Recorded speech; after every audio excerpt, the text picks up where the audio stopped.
سبحانك يا عديم هل كان يهدب إيه ورق بلو كنت ذا يدنا قدينكا ممكن كذا بي حد ويدقق أخلاق ذي بين كل قرينا ينصحي وخريبا هست دونكاش على إلى هذا هبلها دمانتو تيانو دافه لها دمانتو تيانو دافه عبلها دمانتو تيانو دافه waxa weeyaan hadii jir labadii bayd baa la saddex dhigdhigay marka inta ninka iyo inta gabadhiinu eegina sida loo qaadayba malaalayso wada fandhaafiya hablaha dhamaantood buu oranayaa inuu ku tiyaanu dhaafee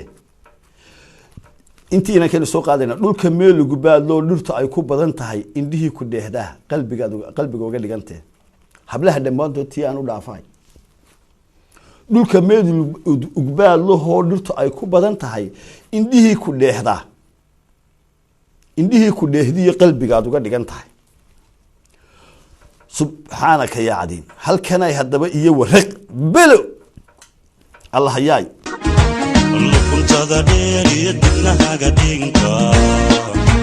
ممكن كذا بي حد ويدقق luquntaada dheer iyo dibnahaaga dhiinka ah marka aan heesta dhunkasha la yiraahdaa marka aan caynkaas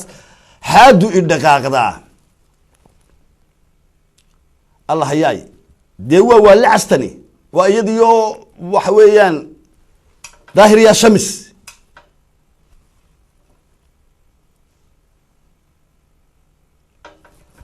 الله أكبر وياهي إن أنتم ما حيورنا يسا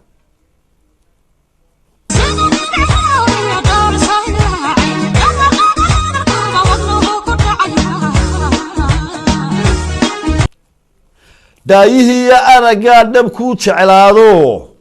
sida dhibica roobku iyo dhool soo hilaaciya dhawaaqaaga hadalkuba wadnuhu ku dhacaya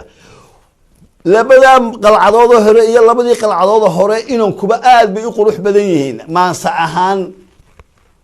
laakiin anshaxiba wuxuu baabay hooriska heesta anshaxeeduba uu yahay ho baarud waxayna shaqo ku lahayn subhanaka ya cadiim ilaahay ba ceeb ka nasahan luquntaada dheer iyo dibnahaaga dhiinka ah markaan dhunkadaabay xaadu dhaqaaqdaabu yirana waxay tiri dhaayihii naftaydow markaad dhool cadeysay dhabanka caynka ku sameeyso ayay xaadu dhaqaaqdaa dhabanka isalaaxday xaadu dhaqaaqdaa tii horena waxay ahayd mar haddii hees sharxayna waxba ka xishoonmayna waa oranayna markaan dhunkadaabay xaadu dhaqaaqdaa iyana waxay oranaysaa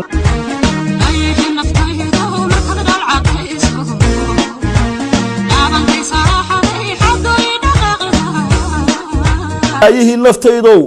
markaad dhool cadeysay dhabanka caynka ku sameeyso ayay xaadu dhaqaaqdaa dhabanka isalaaxday xaadu dhaqaaqdaa tii horena waxay ahayd mar haddii hees sharxayna waxba ka xishoonmayna waa oranayna markaan dhunkadaabay xaadu dhaqaaqdaa iyana waxay oranaysaa dhabanka isalaaxday xaadu dhaqaaqdaa de waxa lagu heesayo aan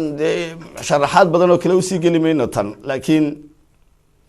waayo labada qalcadood horeba way labada afarta qalcadood labada qorbe ugu horeeyaba way qurux badan yihiin laakiin hooriskii heesta ayaa wuxuu noqday midaan belo de mid daahir ya shamisa